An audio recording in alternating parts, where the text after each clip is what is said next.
My name is Jen Hockenberry. I am with tapinto.net, and I am here today with, of course, LucyHale. She's singer and star of Pretty Little Liars. I'm also here with Jamie Shanbaum. She is a meningitis survivor. And I'm also here with Ms. Sally Schlosser. She is a healthcare expert from the National Association of School Nurses. And we're here today to talk about meningococcal meningitis. You nailed Yeah, you nailed everything. Yeah, that's Thank great. you. Yeah. I was practicing. It's a big one. So my first question is for Lucy. What made you so passionate about raising awareness for the disease? That's pretty much, since we've been talking about this, the question is like, well, it seemed a little left field for me. They're like, what spoke to you about this campaign? And I knew a little about the disease. I knew it's terrifying. I knew it could be deadly. And I knew that there was a lack of awareness about it. And but something I am aware about is that I know, I care about the people who support me, and I, obviously want the best for them. And so I thought it would be great for me to lend my voice to partner up with Voices in Meningitis, they've been around for about 7 years, and this year we launched a campaign called Boost the Volume, which is sort of where I tie into it all because I also love music, and so we're kind of trying to spread the word about the disease, about the prevention, and about the vaccinations that you can get for meningococcal meningitis through this little campaign that we're doing. And so just doing my part. Absolutely, that's awesome. So Jamie, in your opinion, how important is it for teens to get vaccinated? On a scale of 1 to 10, I'd say 10. Yeah, it's very important for students to get vaccinated, not just because, we're focusing on that group, but more so they're in a higher risk category. 10% of the population actually are carriers of this disease, and when you're in this higher risk category, it jumps up by a lot.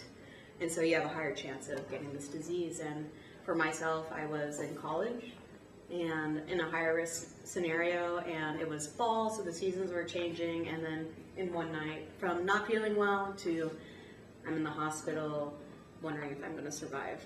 And it's heavy. I mean, I wasn't expecting that. I mean, no one really expects meningitis, and that's what we're doing, is to make sure that people know that it's out there, and to make sure that they go and be proactive and get this vaccine, because meningitis isn't something you cure; it's something you prevent.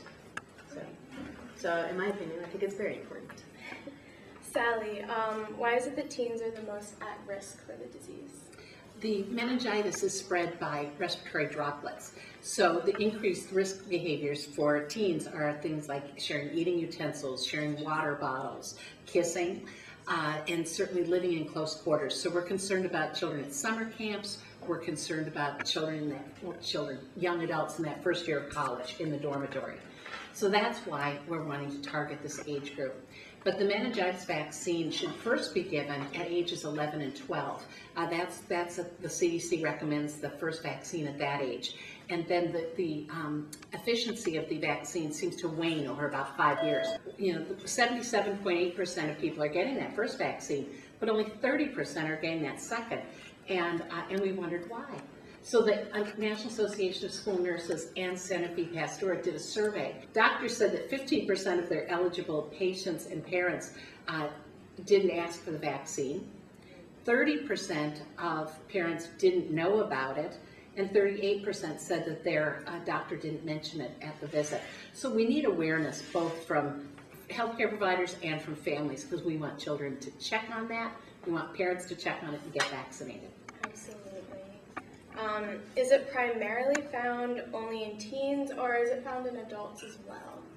We're seeing it mostly in teens and young adults. That's why we have the campaign that's targeted to this age group. Gotcha. So, Lucy, in your opinion, how can more teens, as well as their parents, be more aware and are more likely to, get a vaccine? Yeah, I mean, the only advice, I'm not a doctor, I've never experienced the disease, but my advice would just be to go seek out help. Go ask your doctors, go ask your school nurse, your pharmacist, your parents, whoever, just to learn more about this and more about the vaccine. And boostthevolume.com is also the website behind the whole campaign, so you can find more about Voices in Meningitis and the initiative, and learn more about the winning a cappella groups. So that would be my advice to give. And do you feel like starting initiatives like Boost the Volume help, spread the awareness to teens?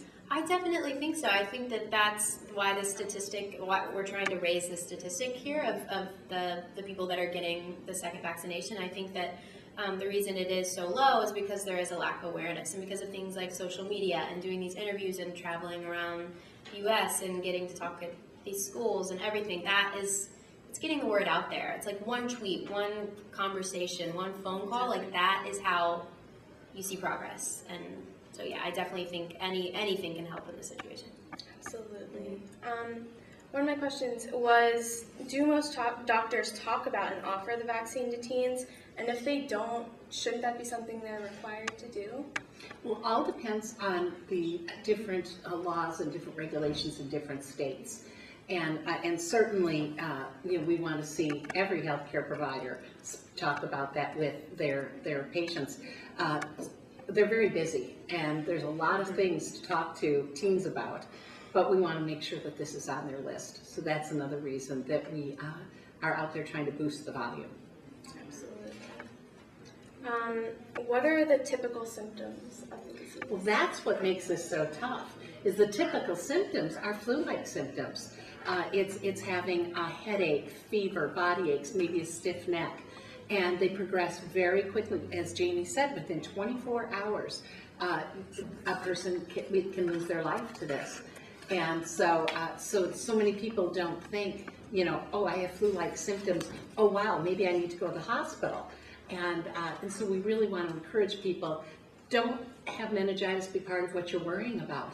Get vaccinated, because you can take that off your plate, and then you're not worried about that being one of your possibilities. And then, Jamie, what of those symptoms did you personally experience? Throughout the night, the first hour, I was actually at a friend's house doing laundry. That's what you do when you're in college if you don't have a laundry machine. So I'm over there, and she has a couple of roommates, and you don't really ask your friend to take a nap when there's a gathering of friends. And so I was there, and I fell asleep, and I woke up not feeling well, just like kind of nauseous, and then there was also vomiting. But then there was something that was really peculiar. I noticed that when I was walking into the bathroom with the tile and my bare feet, my feet were really sensitive. And same thing with my hands on the porcelain when I was washing my hands and the sinks and faucets. And I wasn't like, oh, that's meningitis. I was just like, oh, that's weird. I guess my body's like really sensitive right now. And then the next morning, I dealt with like not having any strength. I couldn't really walk that well. People walk 1, 2, 3, 4. I'm walking 1 and holding onto the walls. And I was super cold as well. And what I was realizing, or what I learned, is that my body was going septic, which means that my blood was becoming toxic, which explains why my feet were sensitive. Because when my blood is toxic, that means that my body is doing an emergency shutdown. It was like, okay, no blood flow anywhere, especially to my organs, which is kind of why my limbs were sacrificed. And so, yeah, those were my symptoms, and then this all happened within 14 hours. And so by hour 14, I was admitting myself in the hospital and didn't leave for 7 months. Yeah, not fun. And it was my first year at the University of Texas in Austin, and I couldn't even finish that first semester. But I graduated last year, so there is a silver lining. But when we realize how many teens are under-vaccinated, that there's a simple answer, and that's why we want people to hear about that booster and get vaccinated. Lucy, do you have plans to continue this initiative further and expand it maybe to more cities around the nation? I would love to. I think the more the merrier. I think right now we're going to New York and Los Angeles, where I live, Portland and Philly. So if I think the more people we can talk to, that's only going to help us. So I'm on board. Sorry. Do you feel like being a young adult and being out in the public eye, that makes you a good kind of spokesperson to get teens to get the vaccine?